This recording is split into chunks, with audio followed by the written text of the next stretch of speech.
안녕하세요. 네, 국어강사 김정현입니다. 안녕하세요. 네. 어머니들 오늘 국어 고민이 많으셔서 오신 거죠. 네.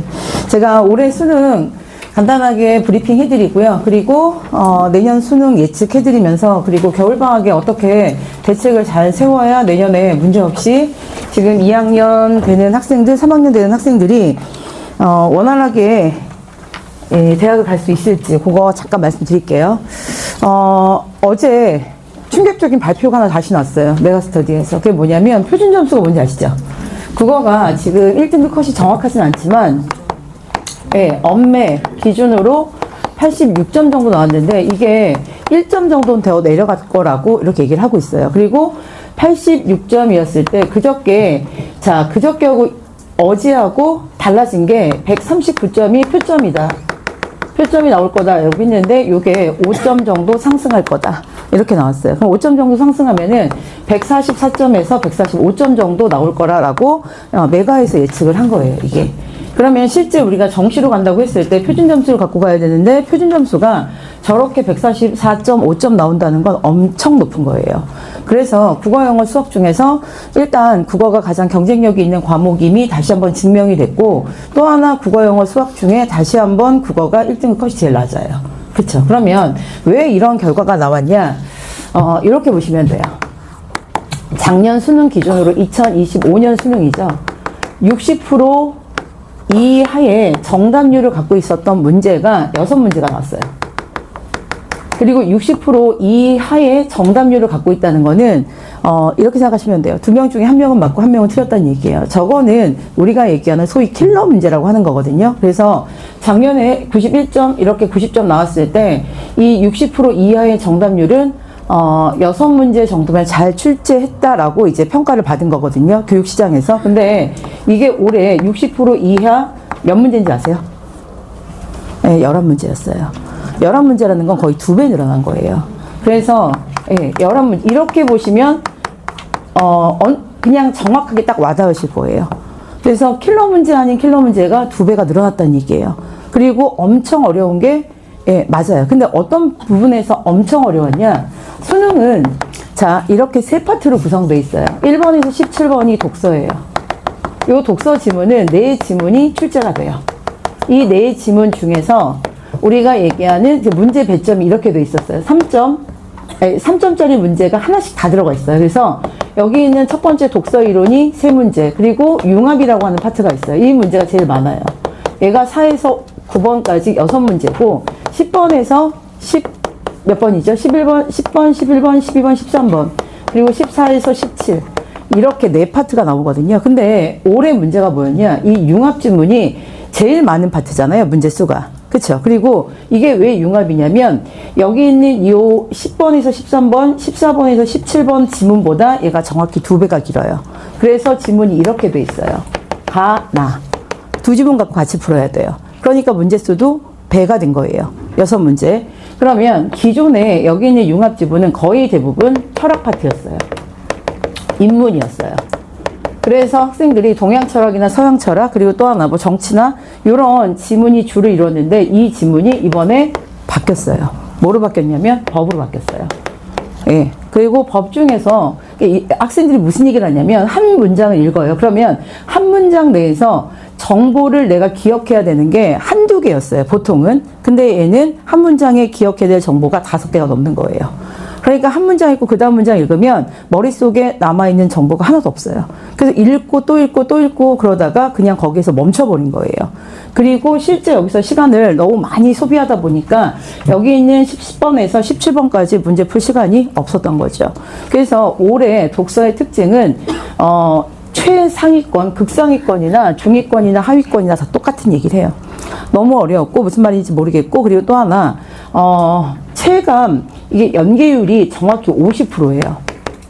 50%면 연계 많이 된 거거든요. 그래서 요 연계가 됐다는 건 인진했는데, 그래서 맨 처음에 지문에 첫 문장을 읽을 때는 심적인 안정이 됐는데 2문장, 3문장 읽어가면서 지문이 하나도 안 보였대요. 이게 올해 학생들, 시험 본 학생들의 얘기고, 그래서 여기 기술이나 요 뒤에 있는 인문 지문을 이것 때문에 못 풀었던 학생들이 50% 가까이 돼요. 여기에다 시간을 소비하다 보니까. 그리고 여기 있는 이 융합 지문은 학생들이 문제수가 많기 때문에 버린다는 생각을 안 해요, 지문을.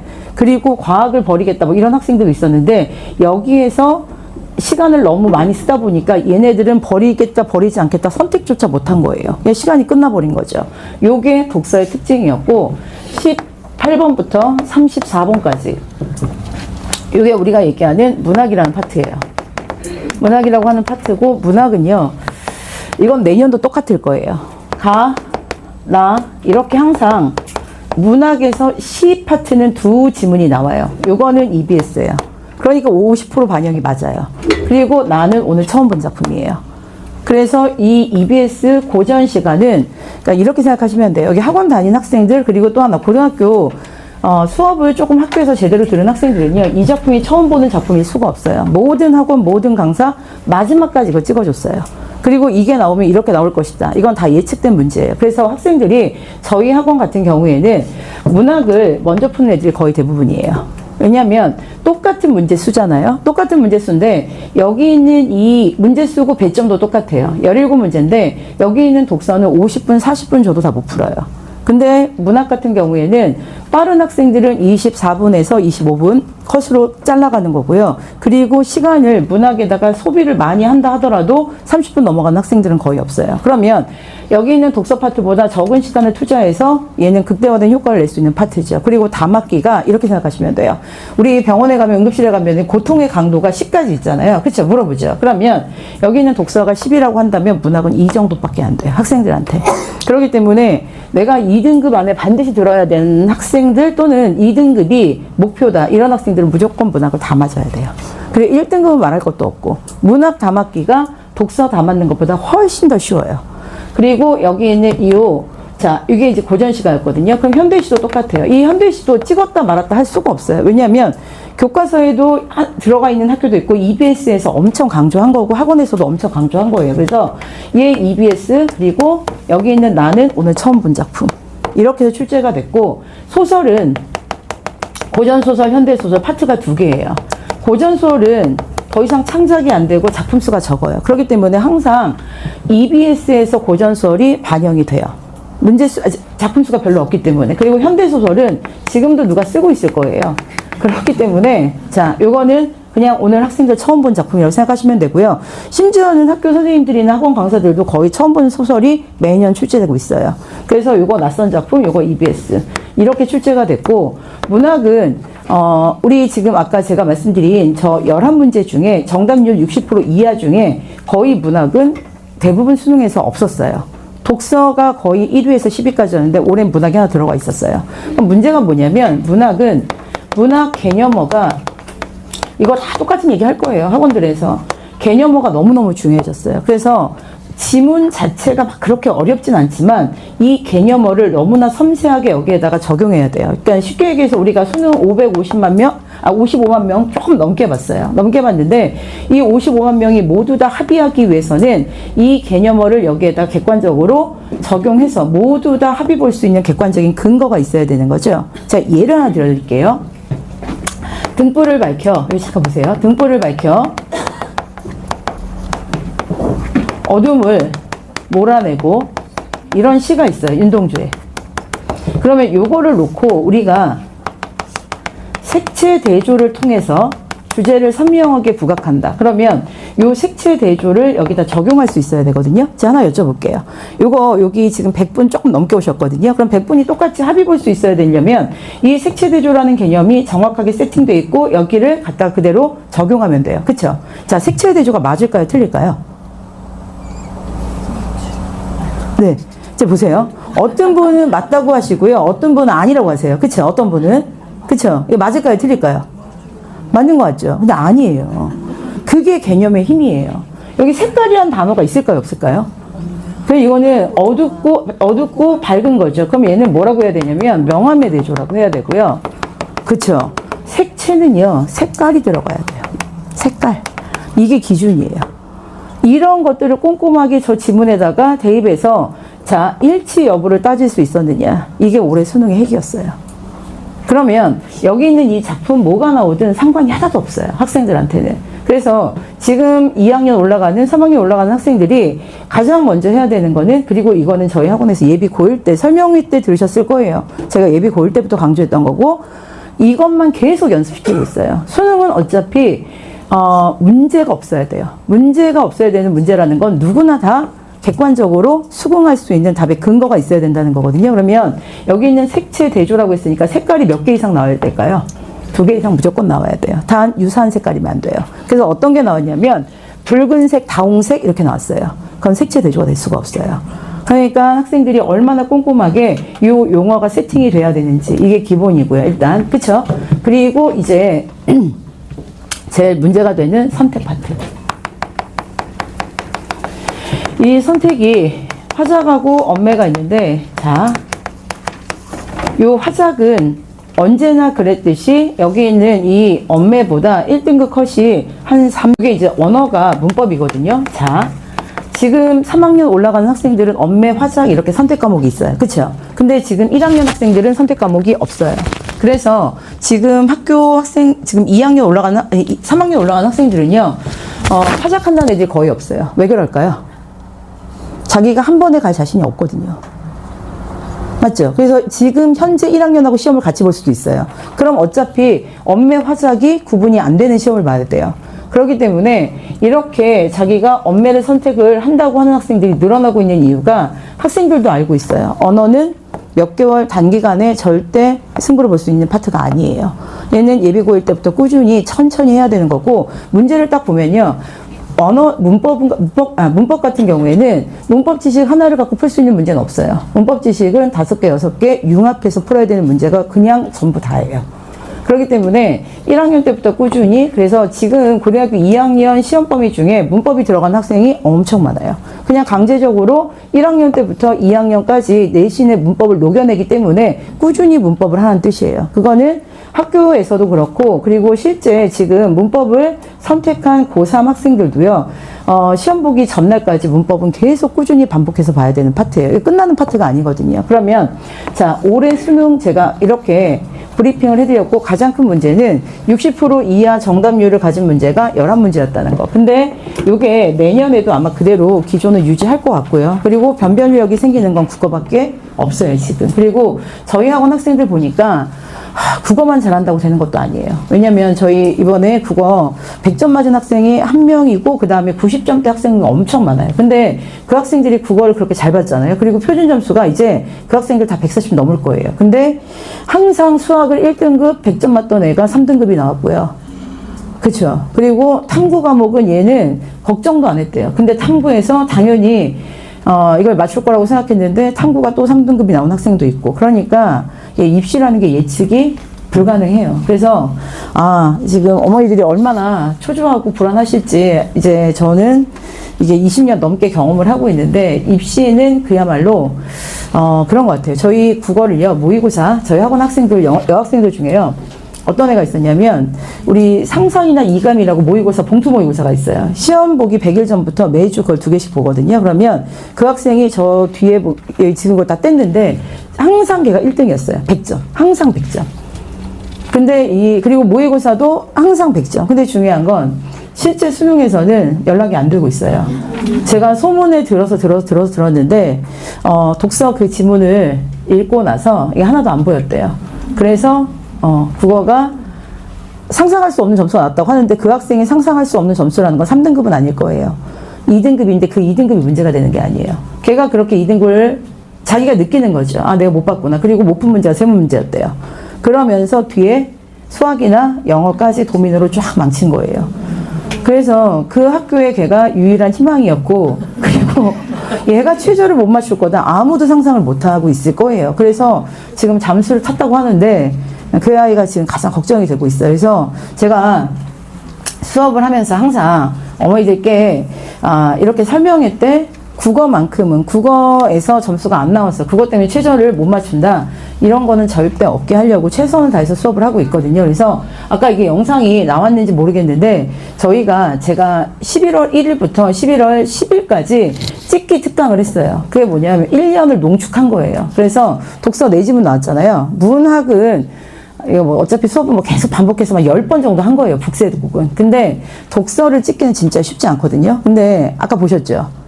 그쵸? 수업 어떻게 하는지 제가 독서를 8개를 찍어줬어요. 그 중에 정확히 그 아까 얘기한 담보 하고 인격동일성 가장 어려웠던 질문 2개거든요. 그래서 그게 똑같이 나왔어요. 다 맞아야 되잖아요. 그렇지 않아요. 그게 문제예요. 저는 진짜 이게 미스테리예요. 이거 이렇게 해서 이렇게 풀면 되고 이거 나올 거야 라고 얘기해 줬어요. 그리고 그거를 찾아내는데 얼마나 시간과 많은 노력이 들었겠어요. 그래서 10월 달에 못하고 11월에 했어요.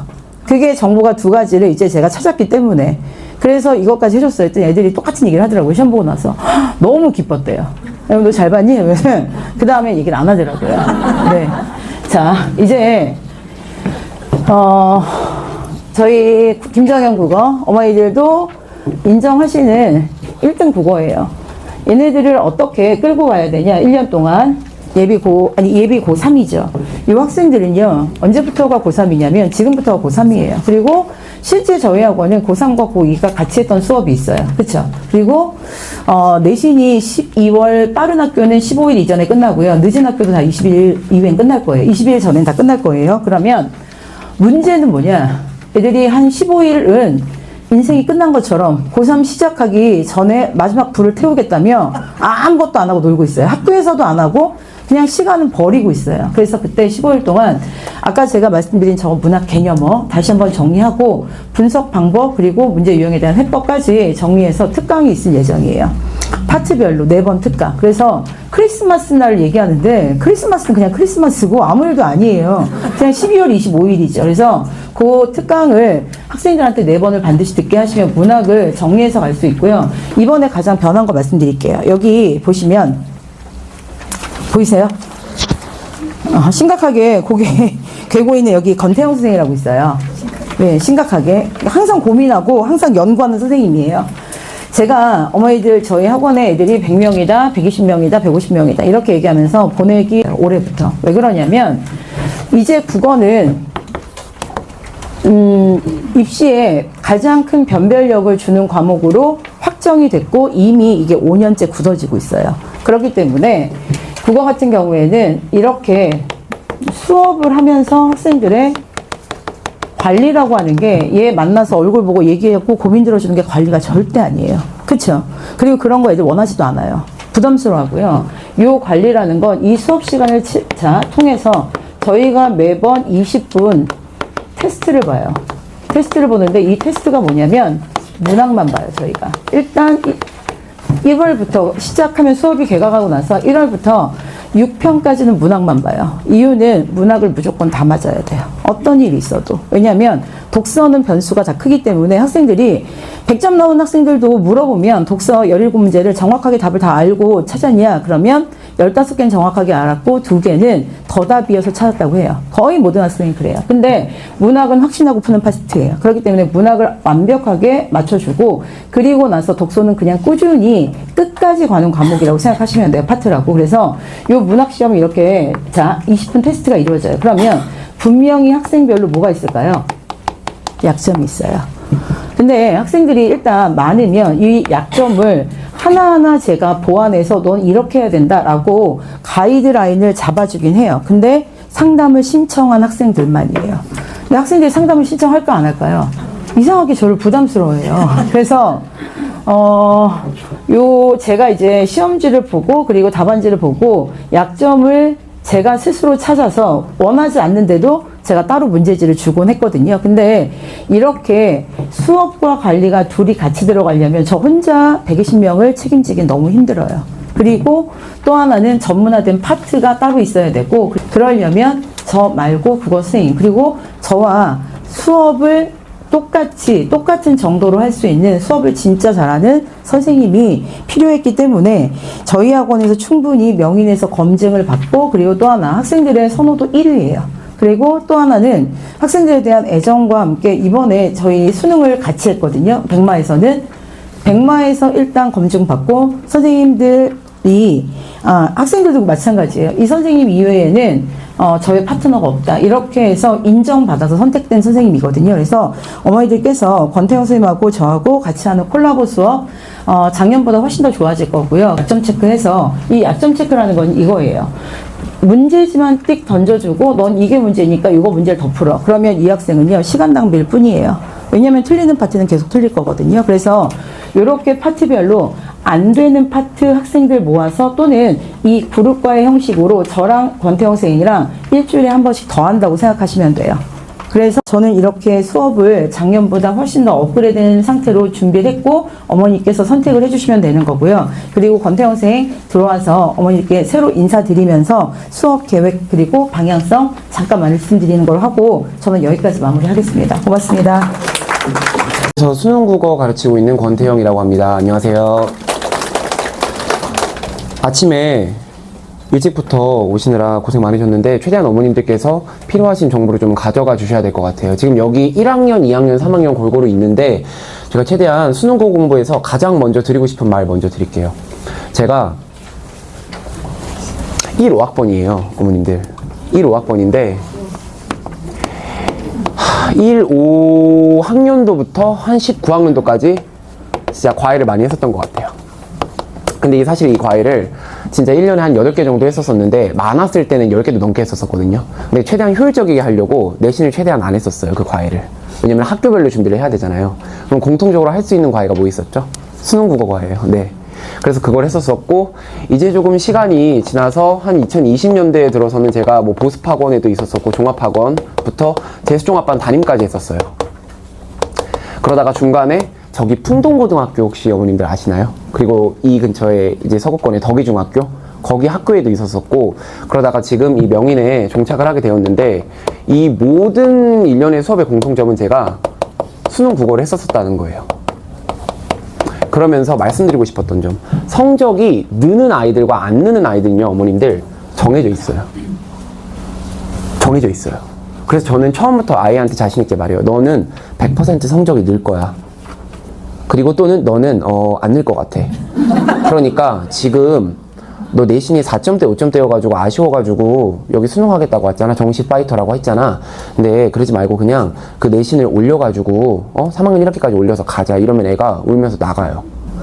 근데 진짜로 느는 아이는 절대 없어요. 왜냐면은 이 수능 국어 공부를 함에 있어서요 이 80%의 아이들은요 정말 제가 하지 말라고 하는 바보 같은 국어 공부를 해요.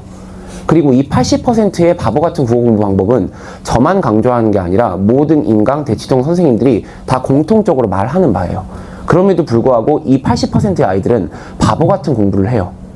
아마도 이제 이 아이들이 기말고사가 슬슬 끝나잖아요. 12월 둘째 주 정도 되면은. 그럼 어머님들한테 이런 말 할 거예요. 엄마 나 55만 원만 줘. 왜? 메가패스 끊게. 인강에 의존해요. 또는 이제 이 아이들 가방을 보면은요 자이스토리 그죠? 내삼비, 마더텅 이 교재가 안 좋고 이 인강이 안 좋다라는 게 아니에요. 너무 훌륭한 인강이고 너무 좋은 교재거든요. 근데 문제는 이 아이들이 인강을 틀어놓고 자이스토리 문제를 허겁날 풀어요. 풀어 제껴요 막. 그리고 다 맞아요.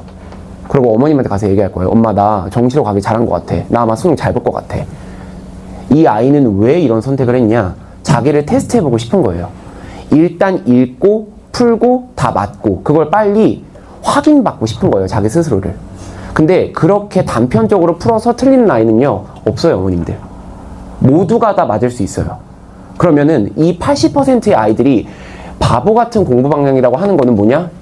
단순 문제풀이에요. 왜냐면은 수학은 알아서 안 풀어요. 공식을 모르기 때문에. 영어도 알아서 안 풀어요. 단어를 아직 모르고 문법을 안 뗐기 때문에. 근데 국어는 일단 풀어요. 한국어로 되어 있으니까 읽고 이해할 수 있을 거라 생각하죠. 현대시 하나를 두고 10분 15분 고민하는 거예요. 근데 문학은 25분 안에 반드시 해결이 돼야 되는 거거든요. 현대시 하나를 잡고 지가 10분 15분 고민해서 다 맞아서 나 국어는 됐네 이렇게 자기 자신을 정의 내려요. 그 과정에서 아무도 터치할 수 없었고 아무도 개입이 안 돼요. 왜냐? 학원에서도 이 아이가 문제를 풀어서 냈고 숙제가 완료됐고 어머님들한테 숙제 완료했습니다 이렇게만 가니까 문제없이 진행되는구나 싶어요. 그러고 수능날 당일날에 가서 1등급 2등급 맞았는데 갑자기 수능 당일날에 3등급 4등급이 나오는 거예요. 그래서 가장 어머님들도 많이 알고 있는 게, 아, 수능 국어는 해도 안 느는구나, 이거예요. 제일 중요한 거는 우리 아이가 맨날 기출을 단순히 문제만 풀고 오답도 안 하고 뒤에 답지 보고 아 이거구나 라고 아는 식의 그러한 공부가 아니라 직접 밀착 관리가 필요하겠다. 그게 저희 명인이 내린 결론이고요. 그리고 이번 수능 같은 경우에 방향성이 어땠었냐, 지금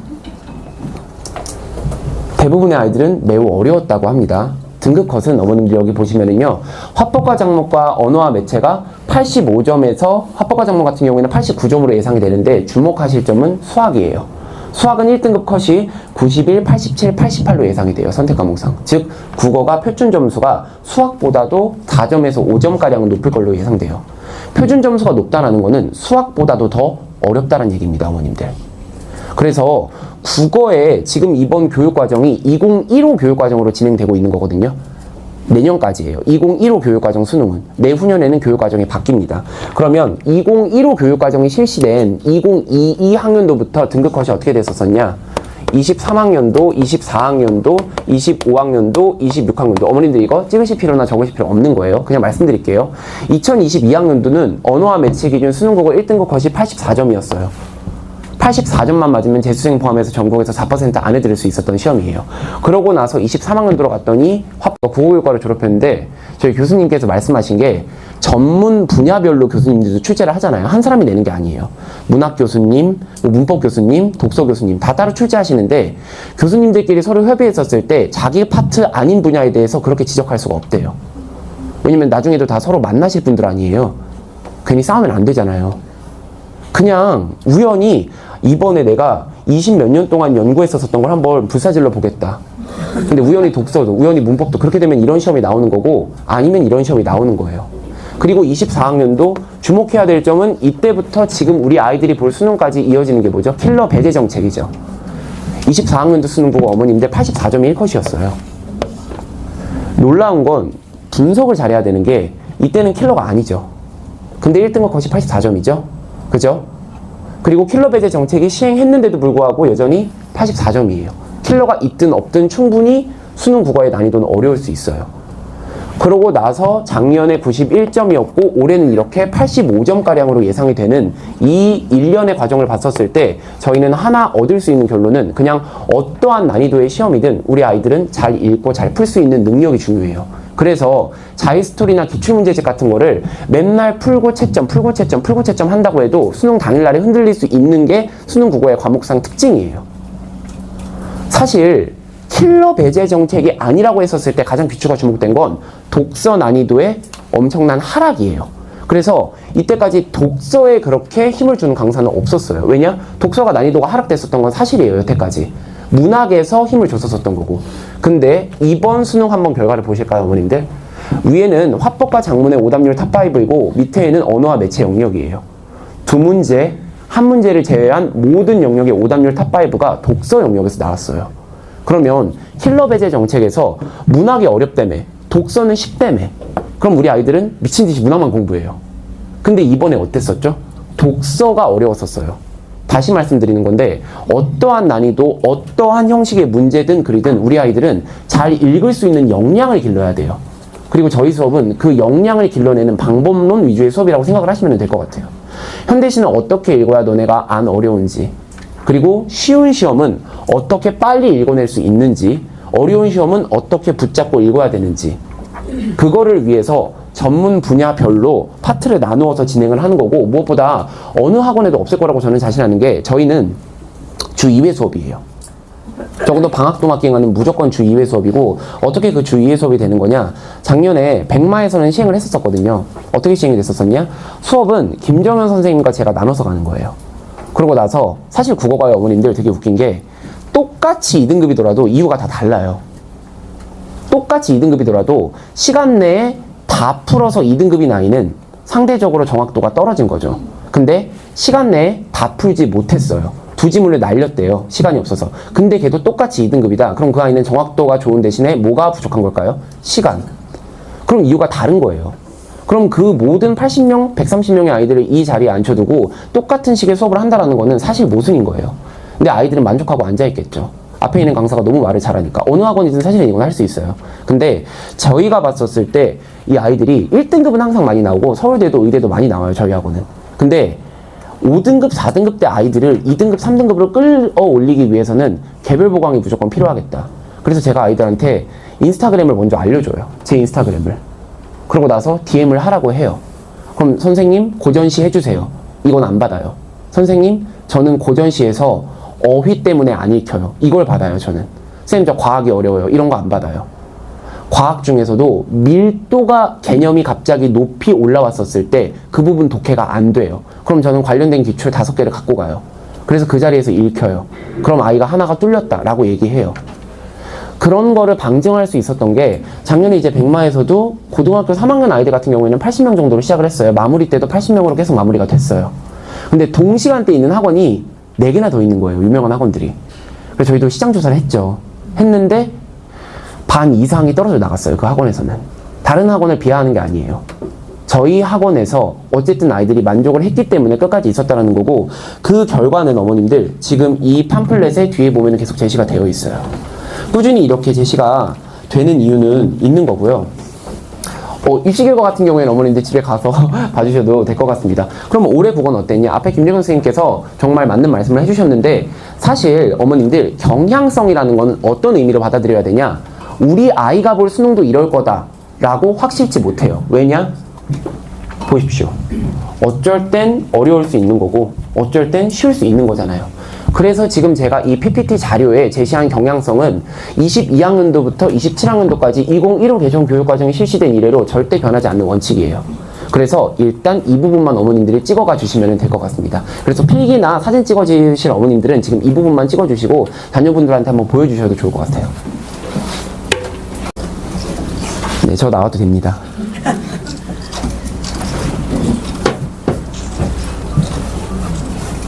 자, 일단 이걸 어떻게 우리 아이한테 효과적이게 전달하냐. 첫 번째, 제시된 거는 7작품이 전체 출제가 됐는데 이 중에 반 정도가 EBS에서 그대로 나왔다라는 거예요, 어머님들. 그죠? 그러면은 자, 이렇게 보셔야 돼요. 저희 2월에 수능 특강이 나와요. 그리고 6월에서 7월 사이에 수능 완성이 나와요. 그럼 일단은 아이한테 개학 전에 그거를 꼭 사서 풀려봐야 돼요.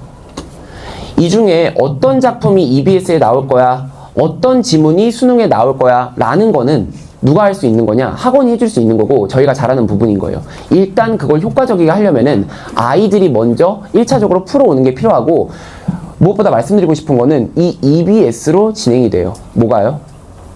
3학년 1학기 국어 수업이요. 곧 내신 대비이기도 하다라는 말씀인 거고요.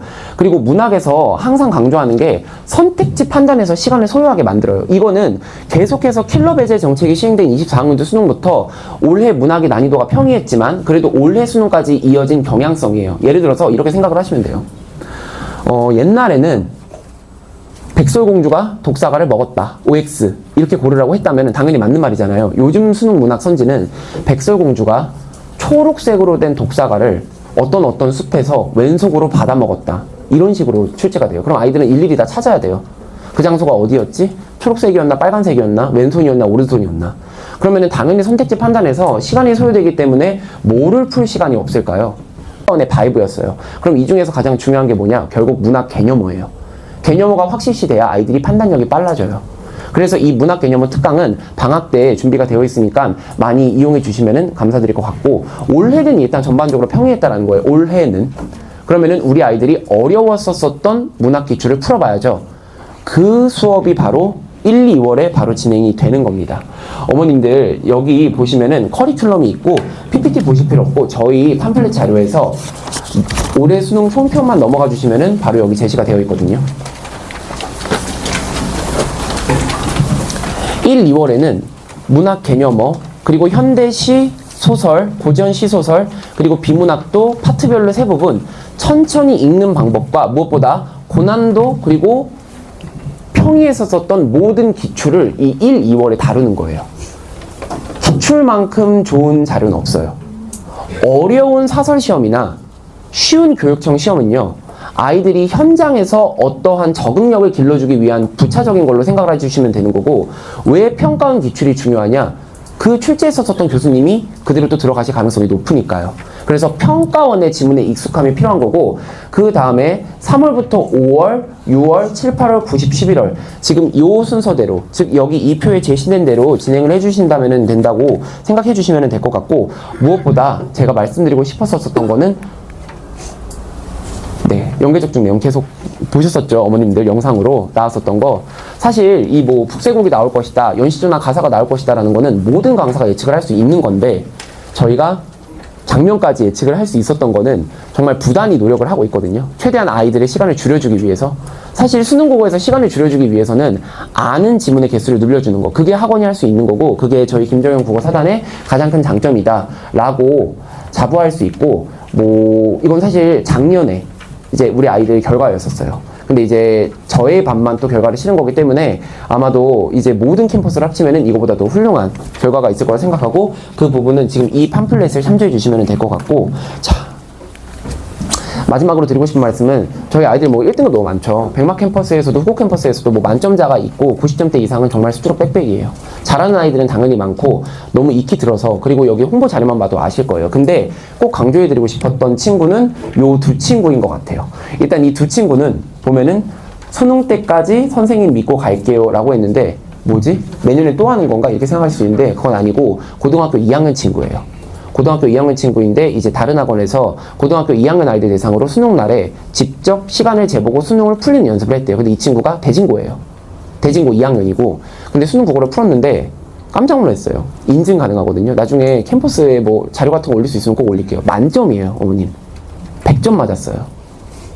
근데 이 친구가 고등학교 2학년인데도 100점을 맞을 수 있었던 이유는 아무래도 밀착 관리가 아닐까 싶어요. 왜냐면 이 친구 같은 경우에는 지문 하나에 대한 정확한 이해력은 뛰어나요. 근데 문제는 뭐냐면은 어떤 특정 단락에서 개념의 밀도가 갑자기 막 몰아쳤었을 때 그걸 끊어내는 걸 잘 못해요. 그래서 그 부분만 5개년치 평가원 기출을 풀렸고 옆에서 계속 보강했거든요. 이 결과는요, 어머님들, 여기 보시면은 이 친구 한번 보시면 자기가 고등학교 3학년 친구인데요. 저형고등학교 친구예요. 독서 두 지문을 버려서 60점대가 나올 줄 알았었대요. 근데 이 친구가 83점 나와서 2등급을 땄거든요. 근데 이 친구는요, 5등급으로 시작했는데 수능 때 커리어 하이를 찍었다고 저한테 너무 감사하다고 했었어요. 제가 잘했다 이게 아니에요. 이 친구 같은 경우에는 분명히 제가 봤었을 때, 이런 친구 많아요. 말씀드렸잖아요. 80%라고. 그냥 여기 앉아서 수업을 듣는 걸로 되는 건 아니에요. 수업은 당연히 김정현 선생님이 제일 잘하세요. 저희가 제일 잘할 수 있고. 근데 문제는 이 아이의 약점을 개별적으로 파악하는 거는 학원에서 단체 수업으로는 할 수가 없어요. 그래서 강조드리는 게 관리와 최선의 수업이 같이 가는 게 저희 김정현 국어사단의 가장 큰 장점이다고 말씀드리고 싶고, 마지막으로 제가 이 수업을 위해서 제가 진짜 1년을 지금 다 바치고 있었거든요. 고3 수업을 위해서. 왜냐면 사실 이렇게 생각해요. 고3 때 학원을 선택한다는 건 그 선생님한테 인생을 맡기는 거잖아요. 그렇잖아요. 그렇기 때문에 앞중한 책임감을 갖고 정말 최선을 다해서 어머님들 문의사항이 있으면 제 개별 번호도 알려드릴 수 있으니까 많은 관심 가져주시면 감사드리겠습니다. 저는 이상으로 마무리하겠습니다. 감사드립니다.